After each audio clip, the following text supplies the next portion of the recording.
எனக்கு major issue என்னன்னு பாத்தீங்கன்னா irregular periods ப்ராப்ளம் வந்து ஒரு 10 இயர்ஸ் மேல வந்து இருந்தது. ஹெச்பி ரொம்ப கம்மியா இருந்தது. நிறைய தடவை அன்கான்ஷியஸ் வந்து ஆயிடுவேன். என்னோட கோச் என்ன சொன்னாங்க அதே மாதிரி நான் ஃபாலோ பண்ற ப்ராசஸ் வந்து ஹெச்பி லெவல் வந்து கொஞ்சம் கொஞ்சமா இன்க்ரீஸ் ஆக ஆரம்பிச்சது. கன்சீவ் ஆகும்போது இந்த நியூட்ரிஷன் வந்து ஹெல்த்துக்காக வந்து ஃபாலோ பண்ணேன். எனக்கு ஒரு ஹெல்த்தியான பேபி வந்து பிறந்தாரு. இப்போ பாத்தீங்கன்னா ஹெச்பி நார்மல்ல இருக்கு, irregular periods வந்து கிடையாது. ஒரு 8 kg வெயிட் லாஸ் பண்ணி till now என்னோட வெயிட் வந்து மெயின்டைன் பண்ணிட்டு இருக்கேன். எனக்கு 7 வயசுல ஒரு பையன் இருக்காரு.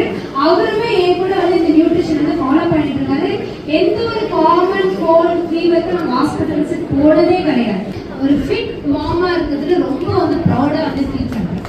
ஒரு ஃபிட் மாமா இருக்கிறதுல ரொம்ப வந்து ப்ரௌடா வந்து ஃபீல் பண்றேன். சாரி 77 இருந்து இப்போ 66 ஆயிடுச்சு. ரொம்ப ஹாப்பியா இருக்கு. ரொம்ப வளர்ச்சிட்டீங்க, என்ன பண்றீங்க சொல்லுங்க அப்படின்னாங்க. 2 weeks கால் சரியாயிட்டு எனக்கே தெரியல.